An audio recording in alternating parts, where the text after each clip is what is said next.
اللهم صل وسلم وبارك على سيدنا محمد وعلى آله وصحبه وسلم. ازيكم عاملين ايه؟ يا رب تكونوا بخير. يا صباح الخير عليكم او مساء الخير على حسب ما بتشوفوا الفيديو. النهارده زي ما وعدتكم هعمل لكم الفرخه الثالثه بالكيس الحراري. ده كاتشب اهو. طبعا انا عملتها لكم بس ما سويتهمش الثلاثه مع بعضيهم. وده زعتر، وده دبس رمان. تنسوناش في اللايك والشير والسبسكرايب وتفعلوا الجرس على كلمه الكل. واللي ما اشتركش في القناه ينزل يشترك يا جماعه. طبعا ده دبس رمان، وزي ما قلت لكم اختياري، وبرده الصويا صوص اختياري. كده التتبيله بتاعتنا ايه. طبعا انا هنا كنت بحاول افتح. ده كده صويا صوص، عايزين تحطوه براحتكم، مش عايزين تحطوه برده اختياري، مفيش اي مشكله. دي معلقه عسل ابيض. العسل الابيض مع التتبيله دي روعه روعه روعه.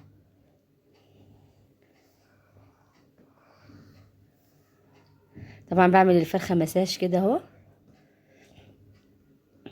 جوه وبره، عشان تشرب في التتبيله الحلوه دي.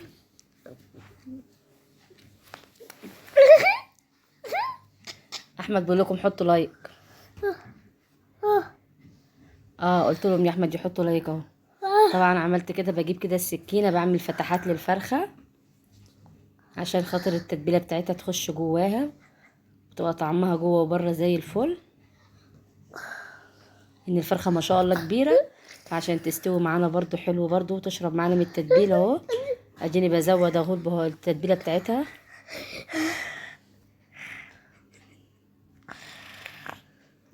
كده حطيتها في الكيس الحراري اهو، وحطيت معاها بقت الكميه.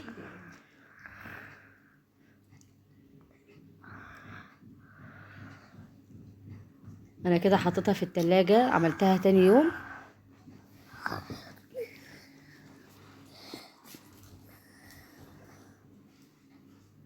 كده بقول لكم يا جماعه ان هي لازم تشرب في التتبيله وتتحط في التلاجة. طبعا ما عملتهاش في البيت هنا، ده طبعا مش مطبخي.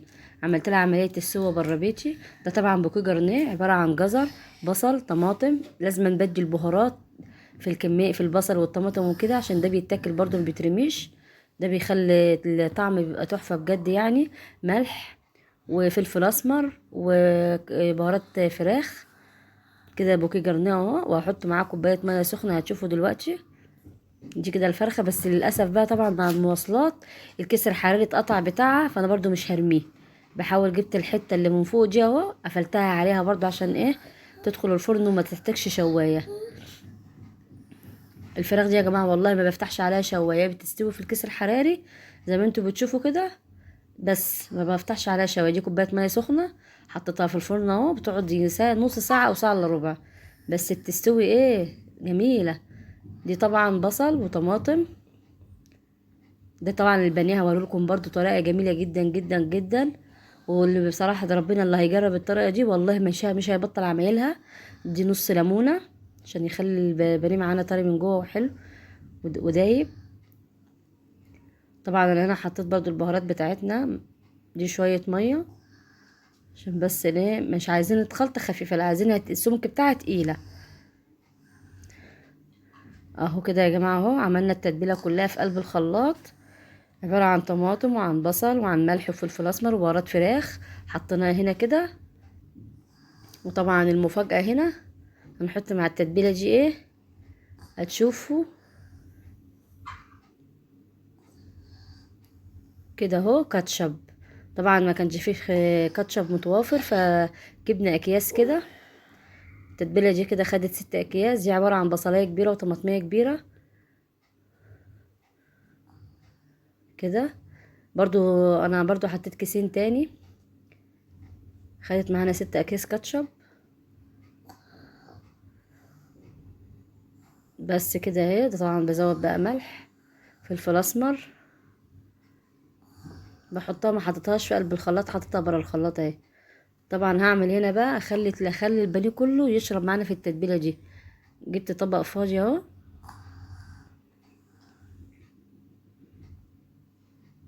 هاخد شريحه بانيه بعد ما غسلته ونضفته جامد، هدي راق وراق، وراق تتبيله وراق بانيه، راق تتبيله وراق بانيه، اخلص الكميه كلها كده خلصت معاكم الكميه كلها. الكميه دي مش محتاجه ان انا بقيتها في تلاجة او اقعدها، لان هي كده كده بتاخد طعم جميل يعني، ما بتحتاجش اي وقت خالص. كده هعمل لها صدمه. بنقول لكم حطوا لايك اهو، يا ريت بقى تدعمونا وتحطوا لنا لايك وتفعلوا الجرس على كلمه الكل. تكتبوا لنا في الكومنتات بقى ايه رايكم في الحاجه، واللي يجرب الوصفه يا جماعه يقول لي، ما تبخلوش عليا بكومنت حلو كده منكم. انا كده بدي البانيه صدمه. والله يا جماعه والله اللي هيتجرب التتبيله دي في البانيه ده، والله العظيم مش هتعملوا التتبيله العادي بتاعنا تاني. طبعا انا هنا بصوا اهو. خلي بالكم يا جماعه ان البانيه هنا بعمل له عمليه نص سوا. باجي لما بستخدمه تاني بلاقي حته البانيه بتاعتي تخنت كده وبقت جميله، وما كشتش معانا ولا اي حاجه، وانتوا هتشوفوا اهو. ولا البانيه بتاعها فك زي ما اي بانيه بيفك ولا اي حاجه. طبعا عملت الكميه اهو. النور قطع والحمد لله جه تاني. طبعا بعمل لكم هنا بقيه الكميه اهو. بدي برضو كده صدمه كده للبانيه. خلصت الكميه كلها كده. انا ما كده البانيه بتاعي ما خلصش، لا لسه. هنرجع بقى نعمل التتبيله كده، هكمل بقيه البصل بتاعها والتوابل بتاعتها. هديها تشويحه كده، اعملها عمليه سوا. بقلبها معاكم اهو في الزيت اهو. ده بيبقى صوص تحفه تحفه تحفه جنب البانيه. يعني تقطعي حته البانيه كده وتغمزيها في قلب الصوص ده، انسي بقى، ولا اجمل ولا احلى من كده. طبعا هبتدي بقى اعمل بقى الايه الخلطه العاديه. بنتي بتقول لكم حطوا لايك وابني برضه بيقول لكم هو سامعني حطوا لايك. طبعا عملنا بيضتين بس كده كفايه، معاهم ملح وفلفل اسمر. بنقلبهم مع بعضهم بالمعلقه.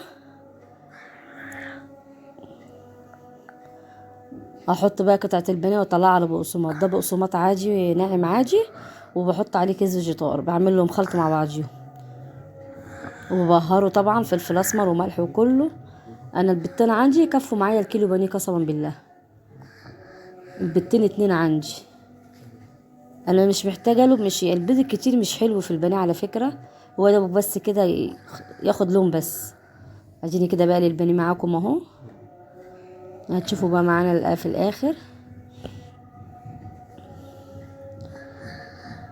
والله يا جماعه الناس اللي داوا البانيه دول والله حلفوا لي بالله ان اول مره في حياتهم ياكلوا بانيه بالحلاوه دي. مش مجامله، وفعلا بانيه جميل جدا، ما حدش كله وما شكرش فيه. وهنا بقول لكم بختم الحلقه، والسلام عليكم ورحمه الله وبركاته. ما تنسوناش بقى تدعمونا وسبسكرايب ولايك.